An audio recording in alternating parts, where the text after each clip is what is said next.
Crystal works at the State Fire Marshal's office. She's a Deputy Fire Marshal Specialist 3, I believe. Yep. And one of her jobs, probably her most important job, I'm thinking, I'm not sure, is that she's the liaison from the state for the Chapter 7A committee. Is that correct, Crystal? Yes, and also Chapter 49. So it's the SFM WUI task group or work group, and it's an ongoing committee.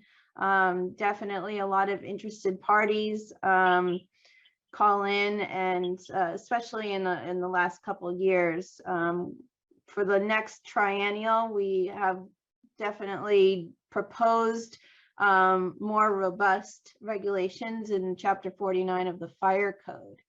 And I'll get into that a little bit into the presentation. All right, Crystal. Well, I made you a co-host, so go ahead and share your screen, and thank you so much. Yeah, sure. So we're also kicking off a new task group for to look at and evaluate the international WUI Code. So if you are interested in participating in that process, please shoot me an email and I'll share the screen here.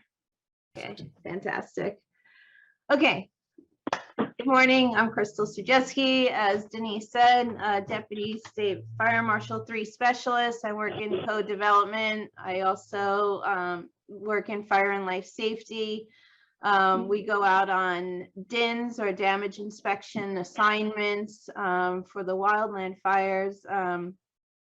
And what that means is we collect data on the 7A building construction characteristics. And that data is, I'm going to show you a little bit of the raw data. And we use that for development of codes and the justification for those changes. So in 2017, again, this is raw data. You can see destroyed and damaged over the years. And that was a stellar year, and it really hasn't stopped.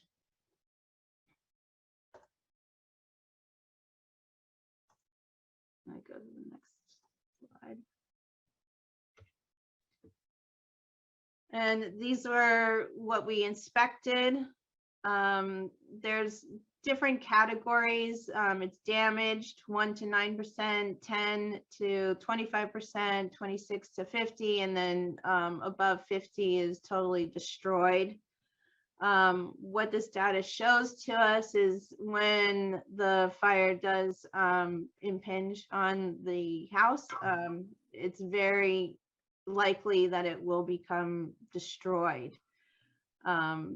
This also kind of falls in line with the FEMA categories of damage inspection.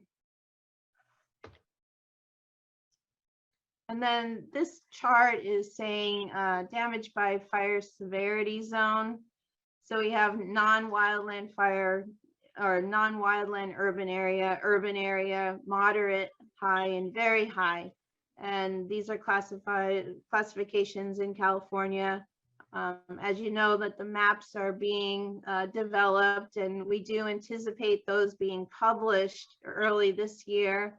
It is a hot topic, I know, and it's very much anticipated when those maps will be coming out, since the modeling has changed a bit for the new maps. But this is based on the current maps. Thank you. And you can see that in the moderate and high, you were getting the most damage. The very high is where we do focus on the 7A regulations. And so we do see that it is working. And another view of that same data of, when the structure is impinged by any kind of fire, embers, or whatever, it most likely will be destroyed.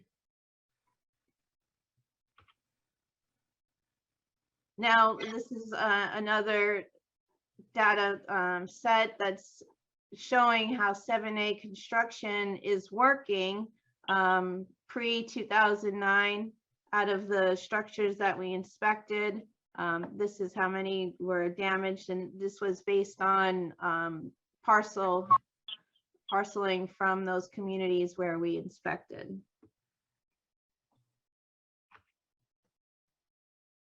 Relative percentages of structures within fire and 100 meters of the fire or perimeter. So the 7A again shows that it is working. Now the importance of defensible space, likelihood of no damage to the structure within the perimeter. Again, this is very raw data, but this is a source that was given to us from NFPA based on our damage inspection collection data.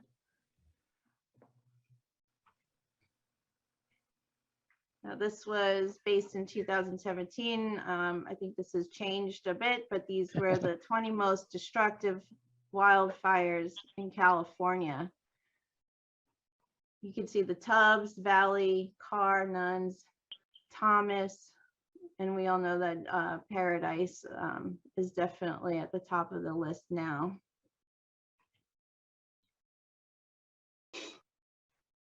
So 2018 data from the Campfire that wasn't included in those previous slides. These are the numbers. And then there was a NIST study that was done with our office. And I learned yesterday there is another study out there that looks at the Campfire in a little bit different way. I can share that in the chat after I'm done. But if you are interested in this NIST Campfire case study, it's very in depth, very technical and interesting if you're you know, if you're into that. So it is they did a deep dive into why it happened or how it can be prevented. And Alex, I forget his last name. Oh, we had him present, Crystal, at fire Okay. a couple months ago. Yeah, he presented his whole report in detail. Okay, yeah, Yeah, he was amazing. Yeah, he's great, and he's also a member of our WUI task force. Actually, in our newest proposals, we have a framework that's being proposed as an Appendix P in the fire code. And what that will do is it'll give communities a framework of how to collect this data or do a risk assessment of their community. So we're really excited to have him as part of our work group, and then, you know, he contributed to the proposal that will hopefully benefit California communities.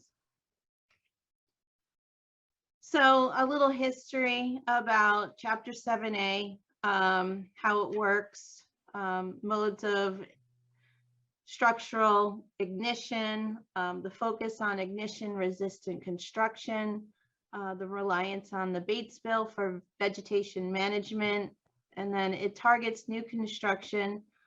July 1, 2008 was the insect, basically is when it started. Prior to that, it's not based on modern construction or standards. So 2009 was when it was implemented. So the legislation focus, as you know, wildland fires are now on the top focus. And if you listen to the governor's budget proposal, I think it was on Monday, definitely a lot of money coming to CAL FIRE or through the Department of Forestry for these issues. Climate change is accelerating, and frequency and intensity of these wildfires are, you know, it's evident. fire season is now considered the entire year in California, and the cost of battling these wildfires is exhausting our funds tremendously. On one of the fires I was at last year in where I was at a few fires, but it was Christmas Valley up in Tahoe. We actually collected data on non-damaged because the cost of real estate in that area is just so high. The collection of the saved homes basically was to offset of how much the cost to fight these wildfires. You know, it showed that we're doing the best that we can, and the saves were tremendous. So a different perspective. So I'm going to show you an animated map. Hopefully it works.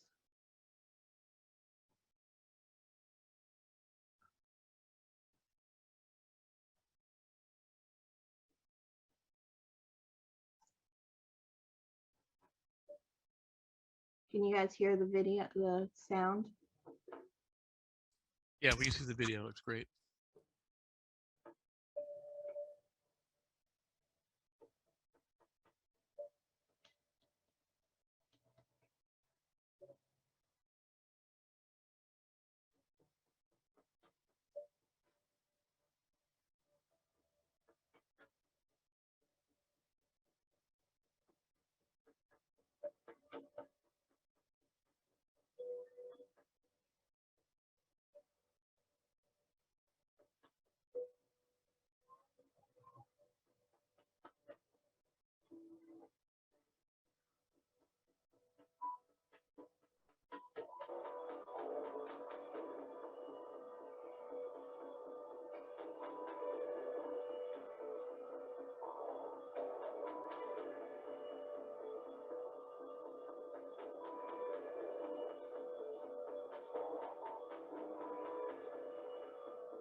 So I really like that these animated maps, they really have a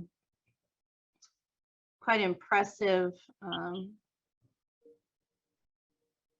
look at it. Here's the 10 most destructive.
I have one more video. It wasn't working.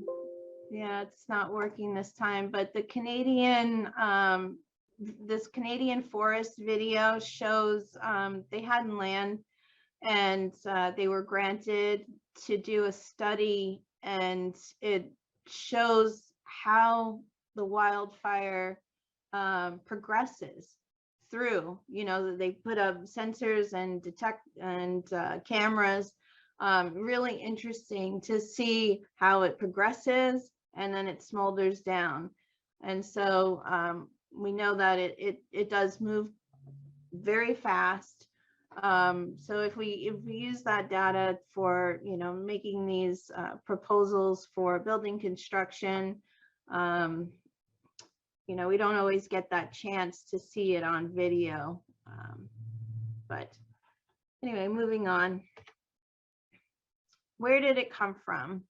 So California Building Code, Chapter 7A, was the first set of building standards that were specifically developed with the intent of reducing the likelihood of structural ignition that might otherwise occur due to the exposure of fire hazards that are unique to the wildland-urban interface. And it was effective July 1, 2008.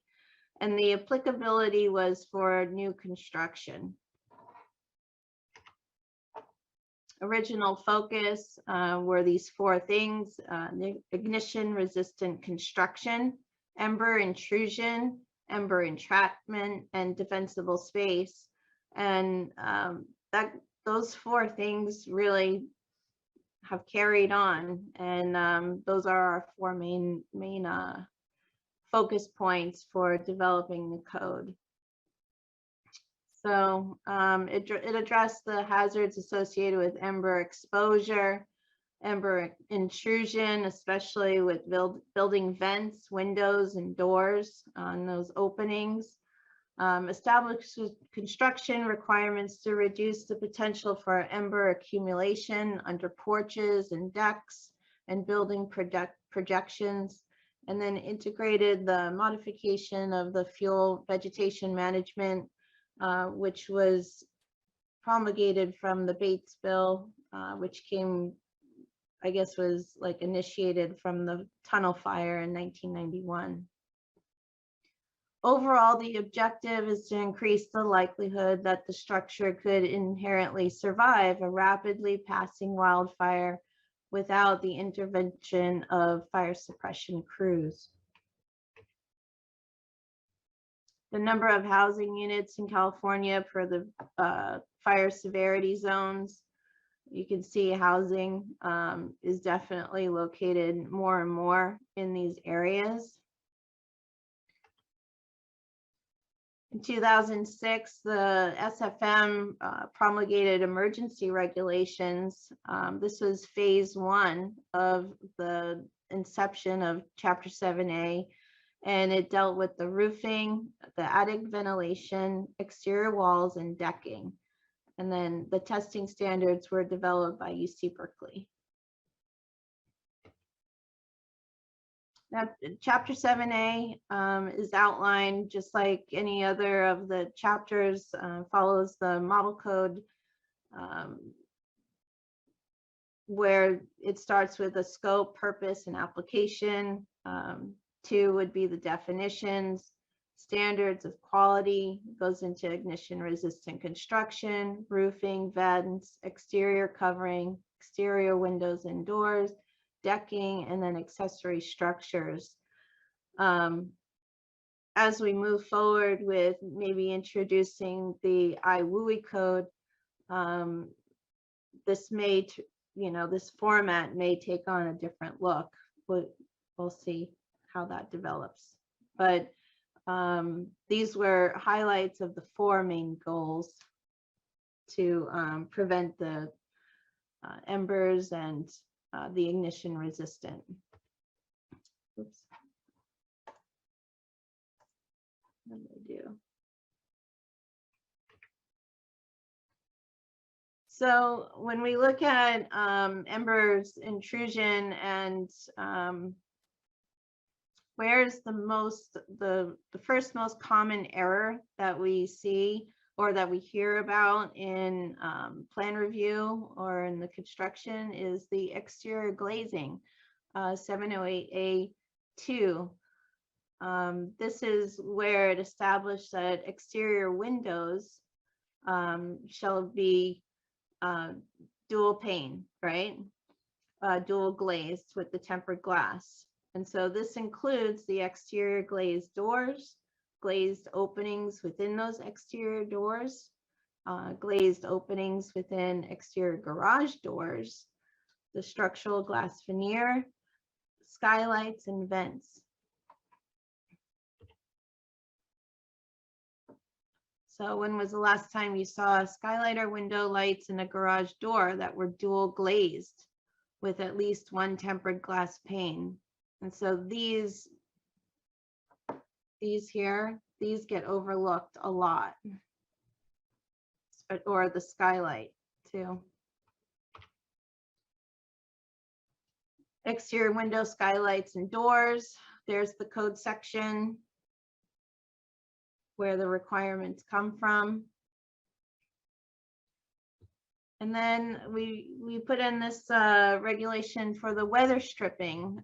Exterior garage doors shall be provided with weather stripping to resist the intrusion of embers from entering through gaps between the doors and door openings. We also found that this was a good retrofit for existing homes. So something to think about. In 2019 intervening WUI regulations, these became effective last year in July. The WUI, SFM WUI, SFM 7A, Chapter A group, we've always wanted, we've known that the roofs, the Class A roofs were helping. And previous to this proposal, we had the Class B and C in the moderate and high. Obviously, the very high, it was required all the time to have the Class A. But as I think somebody was saying earlier, with construction methods and materials, it's become more and more cost efficient to just do a Class A. So working with legal and again, the consensus of the group, the regulation now requires that all roofs in the fire severity zones be Class A. And again, that was effective July 1, 2021. We also proposed for a cap sheet over a roof deck. This is where you have an airspace under the covering. That's for the embers to, if the embers get there, it would be protected for the underlying substrate. And then for the WUI vents, there's been a lot of technology. ASTM came out with a standard for these vents, and they're not screens, so we made that a requirement. There was some discussion about dormer vents and off-ridge vents for the roof that don't fit into this standard. So I think we came out with an amendment to that, or a informational bulletin that gives industry a little bit more time to develop those vents, so the 1/8-inch screen is still acceptable for those specific areas. And then for the 6-inch metal flashing, this conversation for the decks is going to go forward. We have a subgroup meeting on Friday, which is going to look at intervening code change proposals for the next, which would be the 2023 code.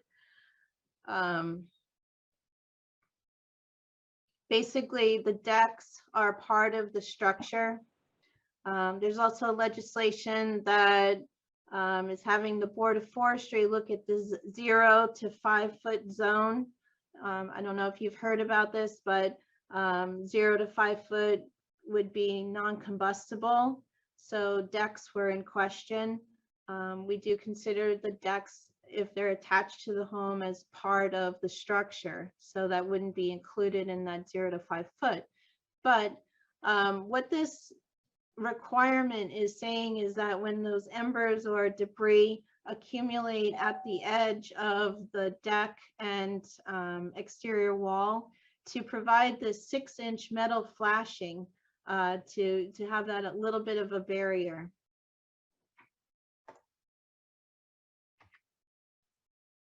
And then we, this is again the regulations for the roof, shall be Class A. And there's the cap sheet, 705A.2 roof coverings. And then here's the requirement of 706A.2, wildland flame and ember resistant vents, approved and listed by the State Fire Marshal's Office or WUI vents listed to ASTM. Here's the flashing, minimum of 6-inch metal flashing applied vertically on the exterior wall shall be installed at all deck to wall intersections.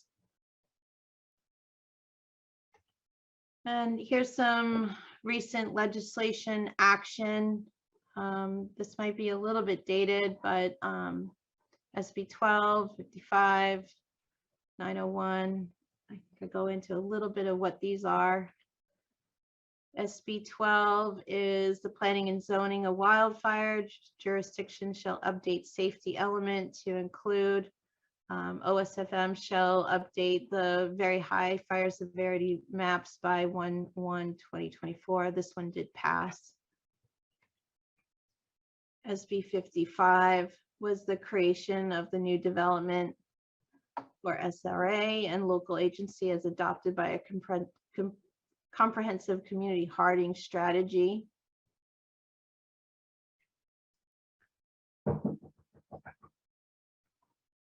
Can you hold on 1 second? Can I pause for a Yes, second? sure, Crystal. Okay. So I just want, yeah, go ahead. I'm just going to start doing some discussion here.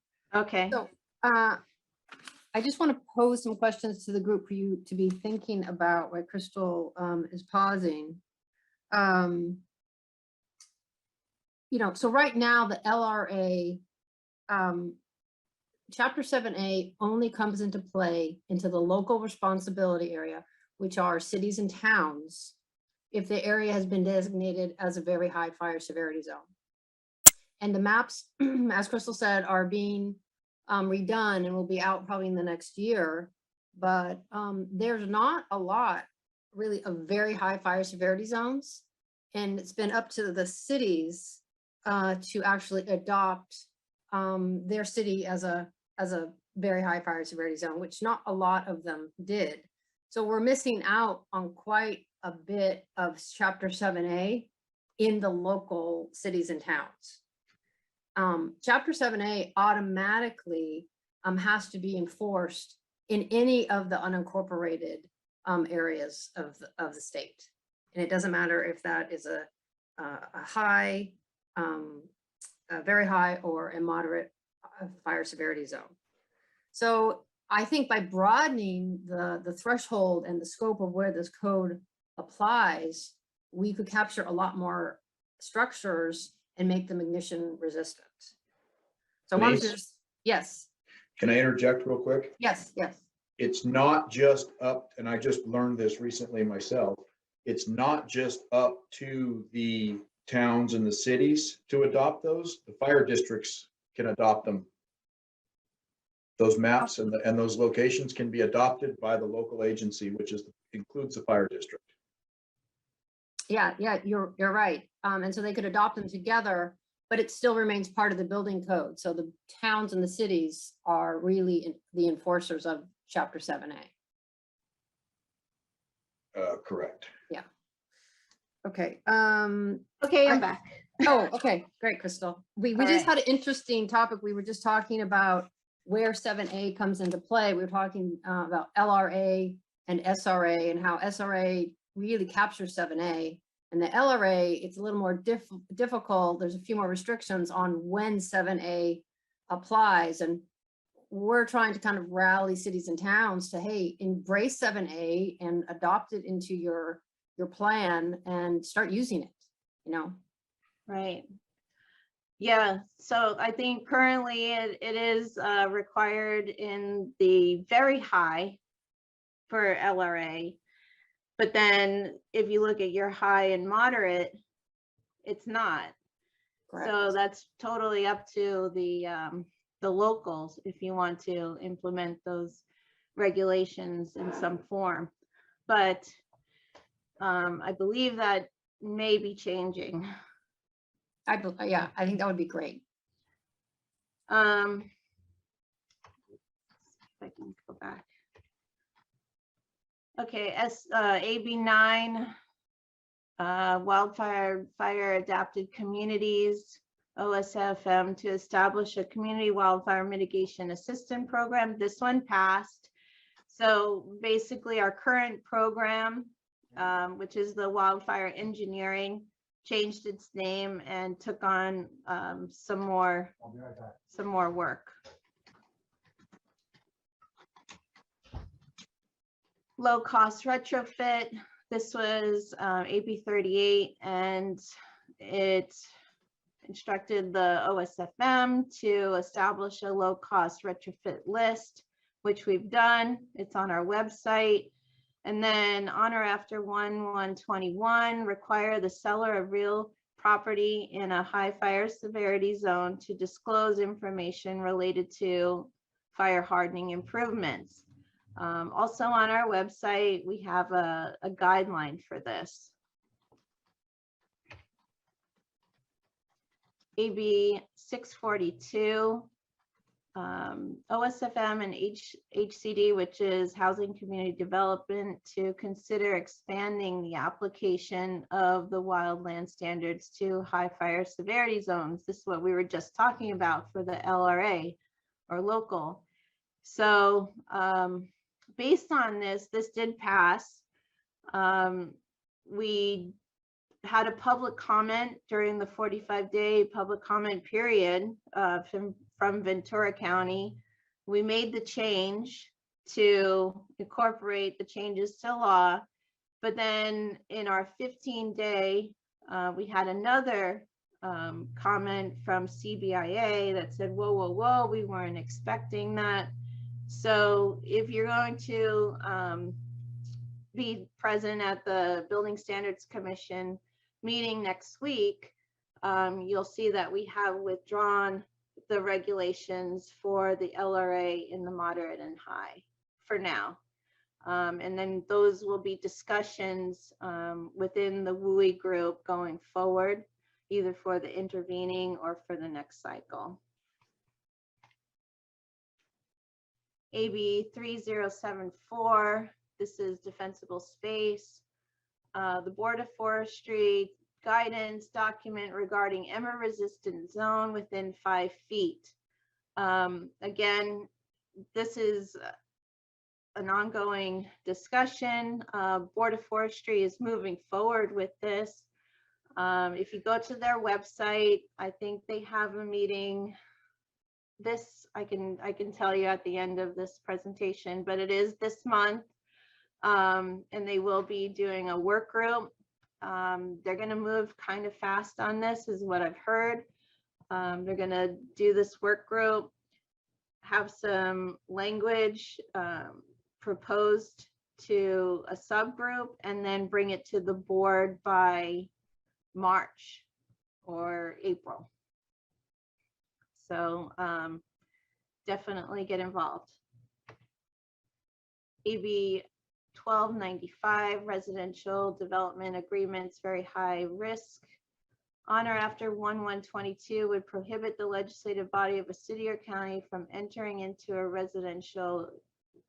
I think that one did not pass. I haven't heard anything more about that one. I'd have to double check, but that was on our radar. Now here's your home hardening retrofit. The codes, California Building Code, Chapter 7A. There's your government code section for new construction. And then existing non-conforming would go by the low-cost retrofit list. And we have this document on our website. Home hardening, retrofitting reduces the exposure to structures from embers and direct flame contact, radiant heat. Many home hardening, retrofitting mitigation measures can be done by the property owner with little cost. Home hardening and retrofitting by itself does not guarantee that the structure will not burn during the exposure to wildfires. I know I've been on some calls with insurance commission, and they are looking at any retrofit or home hardening that's done, potential discounts in insurance, or you get points. Embers, radiant heat, and direct flame contact from the wildfire or other nearby burning structures may ignite the structure even if the home is hardened. I think we all know that. I heard earlier you guys talking about the hardy boards, and we know of, I think NIST and IBHS are going out to the Colorado fire to do some studies on what happened there. So proper defensible space can, say that more. It's definitely, part of the whole hardening. It's coupled approach, and defensible space and home hardening go together for the best chance of the survival. And there's the link to our retrofit list. That's what it looks like. So we did 10 low cost and 5 no cost. And that's our newest Captain Cal. He was initiated, I think, in 2019, but I think he's cool. So, and that's me if you want to get in touch. So we can open it up for questions now. Yeah, that would be great, Crystal. So I did put your email in the chat already. Awesome. I don't know if you want to put maybe the website or some of those links in the chat, and then I can save the chat. Okay. Anything that you think is special. Yeah, please, we can either do raise hands, or you can start adding your questions in the chat. I know for some of you, code, this is the first time you've really been able to listen to any presentation about code or talk about code. But it is the heart, really. You have defensible space, which is one prong of wildfire prevention, and then you have the structure and home hardening, which is the other prong, and they go together. And they are the meat and the potatoes of wildfire prevention. So, you have to have both for structure survivability. So Crystal's talked about a lot of things. I wanted to ask her, has there been any discussions in the committee on including separation of structures in the very high? Yes. So the property setbacks. Yes. Yes, especially when it comes to ADUs, it's been a hot topic. So currently, Title 14. So I'm sorry, I didn't get into the code development process. Did you want me to do like a little bit of a brief? No, but you Okay. touched on it. You had the 6 the 6 really code items, roof, Right. windows, all that sort of stuff. And we can talk about that. But this group has heard that before. Okay.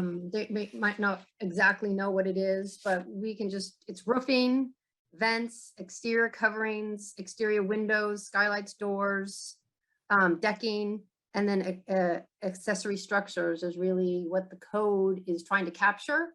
Right. And I think this group has heard that before. It's more about how your committee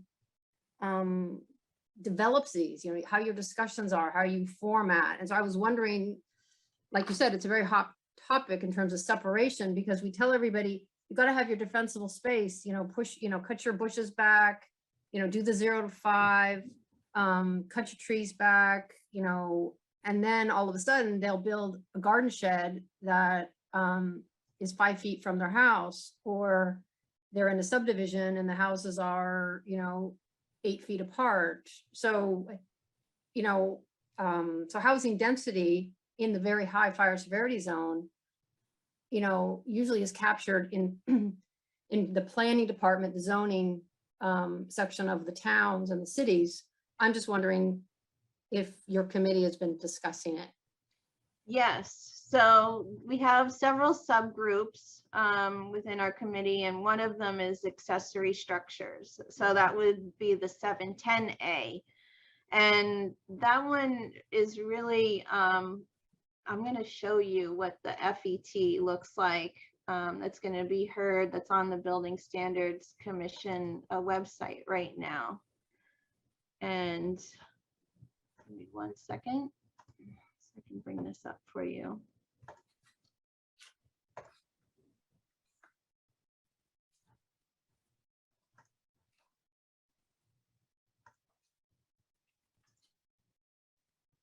Application.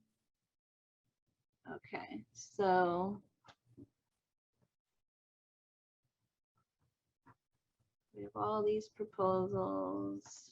So 7A. And you can see the Word document, right? Yes. So we, in the accessory, let me pop down a little bit further.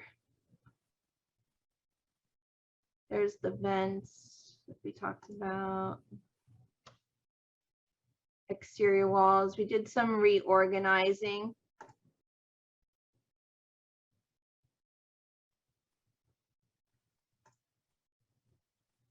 Okay, 710A. So accessory buildings and miscellaneous structures. So we did get that question a lot about, and it's part of the Campfire report. When you do have a shed, right? How far can you put it away from the main building or the property line? And so this is a continued discussion. So we weren't able to get everything in by consensus in this package, but we did a lot of cleanup. So you'll see in general, group U occupancies, where they pose a significant exterior fire exposure threat. And then we struck out a lot of language. Okay, miscellaneous structures that require permit, accessory buildings of any size when separated from an applicable building, and applicable in these regulations means that it was 2009 forward, right? For the new construction. On the same lot by a distance of less than 3 feet shall comply with section 710A31. So this is 3. And then when required by an enforcing agency, miscellaneous structures that require a permit and accessory buildings that are 120 square feet or less when separated from the applicable building on the same lot by a distance of 3 feet or more, but less than 50 feet shall comply with either of these sections. And what 3.1 says now, this is going away, says that they require a permit in accessory buildings separated a distance of less than non-combustible materials or ignition resistant materials. So this is where we got so far. And then it goes on to explain the greater than 120 feet located 3 or more, but less than 50 feet. And then the 120 feet or less located 3 feet or more feet, but less than 50 feet. So this work group really tried to clean up to the best that we could. The structures, the little tough sheds that are under 120 feet, unfortunately are not permitted. But we do say in the justification that even though it's not permitted, if it's in the 7A or in the wildland area, it should definitely go through and comply with the ignition resistant qualities. So Yeah, in our county, I think it's, you can build a shed that's under 120 square feet without a permit. I think that's in almost all of San Mateo County. So it would be interesting to see if the cities and towns are gonna try to capture that, because they usually build them either attached to the house, like a lean-to, or very, very close. The NIST study did capture that there's incidents of these sheds catching on fire, and actually, I believe it burned down a neighboring structure. So, I mean, okay, well, that's great that you guys are capturing that. That's really, really important. And this is the newest one, and this was consensus from the group. So roofs of the accessory buildings required to be entirely non-combustible or ignition resistant. So no more plastic roofs on these accessory structures. Have you guys, another question I have, has the committee been discussing at all, because we do know that wood shake roofs do weather over time. And we know that houses, are built to last, many decades. Is the committee discussing maybe no wood shake in the very high areas? Well, I think there's only, so that would be in chapter 15, right, of the building code for the roofing materials. And we already have that it has to be class A. So if the wood shake can meet that criteria, then it can stay, but otherwise it has to be class A roof. Right, but the shingles do weather over time, so potentially lose their fire retardant properties. We don't really know how long it takes. They say it depends on rain, sun, the type of exposure, but we do know that, 5 years, 10 years, 20 years after the initial installation, it is less, it's more weathered than it was when you install. I'm just wondering if there's has been any discussions in the committee or. No, we haven't, and that is definitely a good topic to continue that conversation. I know that coatings, it was a big discussion for the last cycle, and we didn't really get anywhere because of those exact things that you just said. How is it applied? How do you verify that it's not being weathered? Under what conditions, who's applying it, and so forth and so forth. And even on the international WUI Code Group A, none of those proposals went through either. So still a lot of discussion to be had in regards to weathering and coatings and those materials that, don't survive over time. Right. So the breakdown of your committee, I know it's always changing, but I do know you have a lot of industry individuals. I'm sure you have fire agency and building and planning individuals from all over the state. Can you kind of give us a breakdown, Crystal, of how your committee overall? I know you have lots of different branch or subcommittees, but who makes up your main committee? So we really try to take an all-inclusive approach, being very transparent, inviting, so we have industry, wood industry, right? All of the manufacturers from vents to screens to roofing. We have coating members from DuPont and Owens Corning. We have fire officials, Calbo, AIA, which is the Architects Association.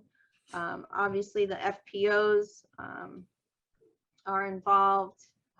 Different state agencies that we work with, HCD, OSHPD,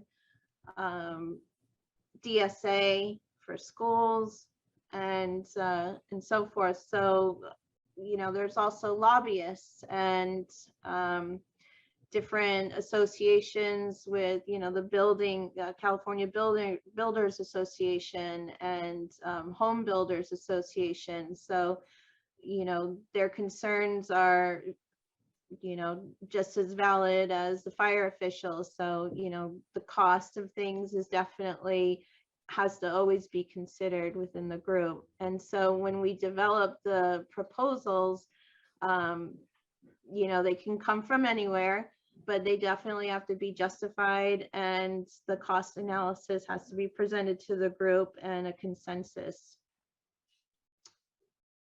Does that answer the question? Yeah. Do you feel like you need more fire agency representation or more building You know, code? it would be really great to have some operations folks on the line. And when we did have, you know, when they do have time and they do contribute, you know, their experience and knowledge is invaluable. We talk about fences in one of the group discussions, and, you know, the fences from the line, on the line folks, they'll see that the fence can go, you know, catch on fire, and it will travel the distance to the attached, where it's attached to the home, and that will, you know, get into the rafters inside the building. And they've actually seen where the extension of that fire has lit the interior on fire of the home. So, you know, the fence was the ignition, the origin, the source, and it can travel through the community. So how do we codify that? And so that's been one of our questions, because fences are typically not a permitted structure. Are they a building? So this is also going to be looked into the discussions with the 0 to 5 foot non-combustible zone. Right. Okay, Rusty Day from Portola Valley has a question. He keyed in on your Appendix B, the fire code that's coming. Oh, okay, cool. Yeah, and so that's going to be in the 2023 fire code? Yeah, I can. Do you still see my screen? Yes. Okay, yeah. So Appendix P. I'm very excited about this. This is the community wildland framework that we talked about. This was developed, you know, by NIST, and then also members of our group, fire officials. And basically it goes through the data where the type, breaks it down into community fuels, population, notification, and evacuation. Now, most communities will have this data, but it's kind of scattered in different places. So this is giving this framework a place where you can gather this information all in one place. And so it's just kind of like a checklist here. Do you want to see the justification for it, or I can, Yeah, that would be great. let me bring This that is a up. great checklist. So this correlates, Crystal. Agencies can use this for SB9, SB10, trying to figure out, you know, is a subdivision Exactly. safe? Okay, so it correlates exactly. Yes. Let me, actually, it's not going to be there. It's going to be, so the eyesore, if you're navigating these documents, is the initial statement of reasons. And this is where when we do our first proposal, it comes out, and if there's any changes throughout, it would be in the final statement of reasons, which is called the FSOR. But we didn't have any comments on Appendix P. So the ISOR will be what you're going to look for on that. Let me just scroll down. Sorry. It's going to be down here. Appendix F H 6P. Okay. So we're not adopting this, and actually we did get one comment why we're not adopting this, and it's because we're not going to mandate this for, you know, communities to do, but it's a good framework if they want to adopt it.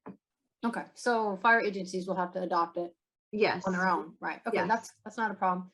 So Yeah. there, I know there's some San Mateo County FPOs on the call, so that's a heads up to them that they have a new appendix to look for. Yeah, so, and these, again, these are proposals right now. Next week is the Building Standards Commission, the commission meeting where these things will be heard by the commissioners and then codified after that. So, you know, again, an interesting process if you want to, you know, tune in. It will be Zoom. So this framework allows the communities in the wildland areas data to be an inclusive picture. Part of the data assembled in the framework layout will help first responders during an incident. The data may enhance situational awareness, facilitate ingress and egress routes, and increase structure survivability through targeted fire responder actions. The framework allows decision makers the ability to access WUI fire risks across multiple communities. So, you know, if Woodland's doing it and Belmont's doing it, you can, you know, compare and contrast and standardize a way of approach. Comparison can be made between a community of 5,000 residents to a community of 20,000. So again, you know, with the relative fire hazard data that's compiled, information from standardized framework may be used to assist with making design and prioritize resources on the community level. May include funding for fuel treatment around communities. So it's like a good justification tool as well. Cost impact will be varied, obviously, because much of the data, as I said earlier, is probably already available, but it's spread out amongst different documents or in different agencies within your community. So pulling it together in one spot will be beneficial. Yes, I totally agree. You know, you mentioned, Crystal, in your presentation that how building and planning departments during plan check are, there's a lot of mistakes with windows, doors, skylights, and I can see that. So we also have mullions, you know, people have a tempered window, but I think you can also get that in a wood mullion or wood frame around your window, and you can also, and so that's part of the window. So the glazing might be correct, but the wood window, so when you have a radiant heat exposure with the neighboring structure, and then your mullion fails because it's wood, and then the glass just falls out of the mullion, right? Yeah. That's probably a failure. Yes. And that's an ignition. Are you going to be incorporating into maybe your code something about in the very high about you have to have ignition resistant mullions, so no wood mullions? Yeah. Would be. So, you know, I talked to Stuart Tom, and he was one of the founders of 7A, and looked at old documents, and it has been an ongoing discussion. So with code development, it's a consensus basis, and there are some give and take. So it is one of my wish list items, and we'll continue the discussion on it because it is a failure point. And it's obvious, you know, you can have those double pane tempered windows and the mullion fails and boom, it's laying there right on the floor. And I know the operations folks have definitely seen it. I've seen it in my damage inspections when we're evaluating these homes after the fact. And, you know, we have to figure out how to get there and get industry on board as well. Maybe a compromise would be if there is a neighboring structure, either a neighbor's property or on the actual property, an accessory structure that's closer than 50 feet, then you have to have a non-wood mullion. If there is no neighboring structure and you're building to 7A, required to build to 7A, as long as there's no neighboring structure, you can then have a wood mullion. That might be a compromise for, yeah, so that's why you're on the committee. I know, So I we know, need but- you. I know. I wish I had time. I'm just doing a lot of things for fire safe, but Yeah, and I do know it's very hard to get some of these things past the industry when you say, oh, you can't use your product in these instances. It's like hands go up and it's like, no, heads start, you know, shaking, no way, no how, and the vote goes thumbs down. yeah. I've been there on those committees, but Yeah, okay. it's definitely been, you know, if I look at the historical documents, it's there in the notes and it's there in the minutes. So it is identified as a weakness, an area where, you know, it could potentially, you know, fail. So Right, I right. don't know. We just have to work as a work group and, you know, have the fire officials on board and, you know, really do a good, strong justification. And, you know, hopefully we can get there with a good code proposal. Yeah.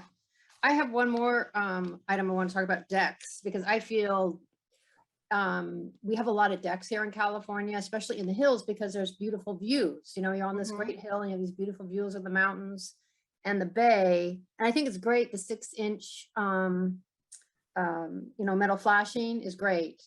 But, you know, maybe there could be something like where the decking material meets the exterior wall, there has to be a 12-inch vertical on the exterior wall, non-combustible strip. You know, and it doesn't have to be metal flashing. It could be hardy board or something, or stucco or rock or anything non-combustible. So 12 inches, we know that's an ignition point for embers, right? Mhm. And then also on the decking floor. So say you have a redwood deck that you've built to 7A, but then that last 12 inches could not be wood. It would have to be, you know, some sort of ignition resistant material, you know, timber tech, hardy board, decking, or something like that. I don't know. That's kind of very maybe creative building, but that is the ignition zone, right? That's the point where there's ignitions. That's the 0 to 5. That 12 inches, it's the critical zone, I would call. Yeah. Yeah. So So I hope you're going to be on our work group on Friday. so you're not able to add suggestions. You're just kind of I can definitely add those suggestions for sure. You know, please email them to me if you can't make it to the work group. Okay. And you know, it's just the beginning for the intervening. Obviously, the triennial is it. You know, we're going to be presenting what we have now to the Building Standards Commission next week. But the conversation continues, and the deck conversation is a subgroup that we've created. So, you know, all ideas for, you know, proposals are definitely up, you know, welcome. Please send them in. Okay, Crystal. Well, we're gonna let you go because I know you have a sick one. You probably need to check in, take temperatures, soup. You'll be making chicken soup today. Yes. So we want to thank you very much There's for a all few your more expertise. hands up. I can stay a little longer. Okay, All right. Let's see here. Denise had a quick question for Crystal. Yes, please.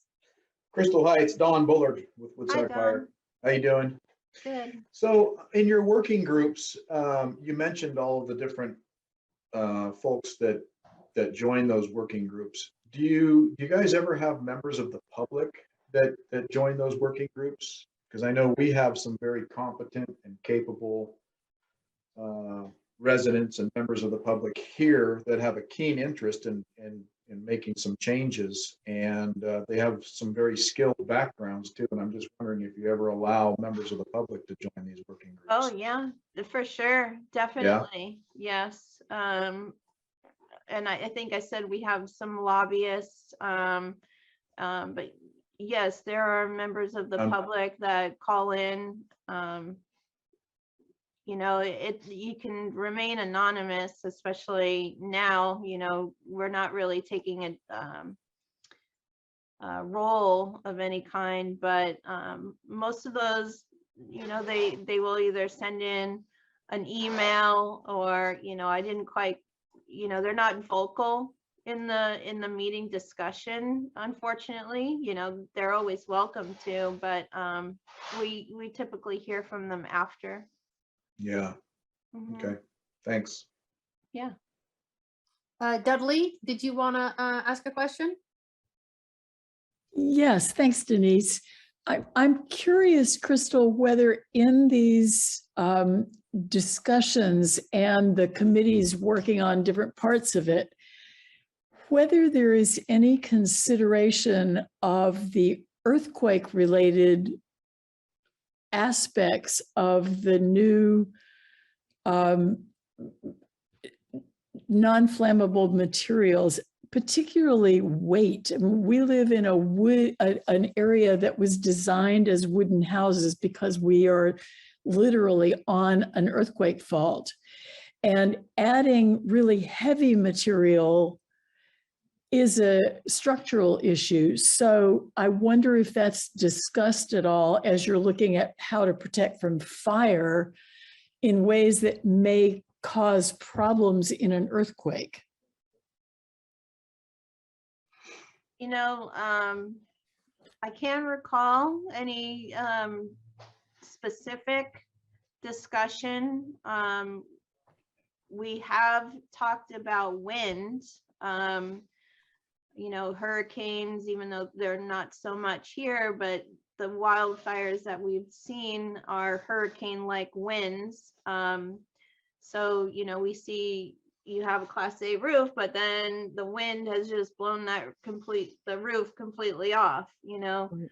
So we've had discussions about that, but in terms of earthquake and seismic, no, that really has not been a topic.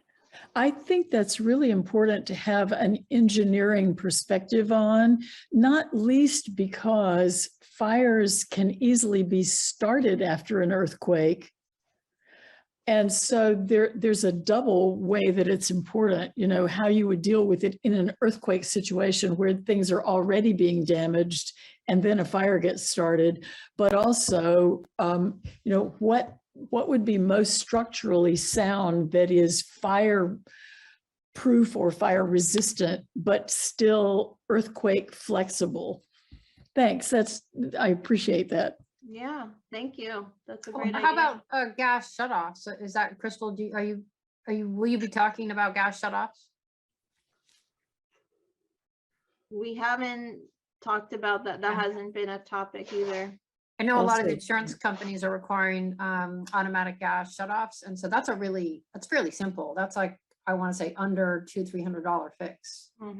So, and that could easily also be in any amended local code. Definitely. I know that Tahoe has a code or a local ordinance regarding that, especially with the snow loads. You know, it was discussed in the NorCal WUI work group. They have a gas shutoff ordinance because, you know, they have a lot of rentals, and if, you know, it gets buried or you can't get to it and there's a wildfire, you know, what do you do? So Is that being run by the state? we haven't looked at it for the state, but that's, you know, that's also a good discussion topic. Yeah, we need to get a gas shut off lobbyist on your committee. We'll get it done. Well, I think those, what you're talking about up there with the snow load is a little bit different than a gas shutoff. Those have to do with the regulators either freezing in an open position, and it's allowing, rather than allowing ounces of pressure to come through, if they end up freezing on those regulators and they open up, they can allow pounds of pressure, which is too much. And then what happens is you've got, I've seen it happen because I used to work up there. Yeah. You get a release of gas in the house, and if it finds an ignition source, the whole entire house goes. So Yeah. you got to be careful with that up there when you have a lot of snow load like that over those regulators. Yeah, it's a good discussion. I don't know if any of you remember David Shu.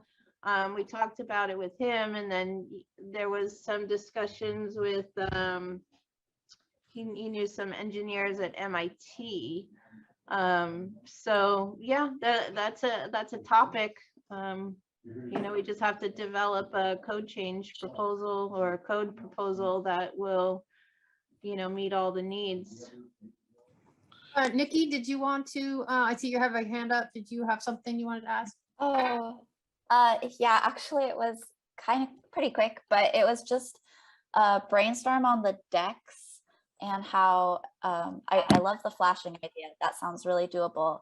And same with the hardy board. But another thought my dad and I had, he has experience in construction, is what if you put a metal grating that was most adjacent to the wall? So instead of having boards on the flat space of your deck go right up to the structure, what if that first board's width of space kind of was metal grating, so then embers could not catch it and they could also fall through? I don't know. We were just sort of brainstorming. Maybe that's a stupid idea, but we were noticing that the aluminum boards are just so expensive that can be really prohibitive for people. So then we were trying to think of ways to kind of increase that little buffer between your deck. Yeah, that was my suggestion too for the code. So we can probably work on that. You know, maybe you know, Crystal's presentation will morph the Fire Safe San Mateo County to have a committee, a subcommittee, and we come up with some ideas, and then periodically we send them to Crystal and you know, as a Fire Safe San Mateo County, and see if we can get them, you know, discussing some of this stuff. And who knows? That'd be really cool. Yeah, that would be really neat. So Yeah. does anybody else have any questions? I mean, Crystal is super accessible. I mean, every time I email her, I get an instant reply. So, you know, she's a really great local resource for us. I know she's busy, but she's really great about answering questions and getting back to us. So thank you so much for that, Crystal, for being so accessible. Yeah, thank you.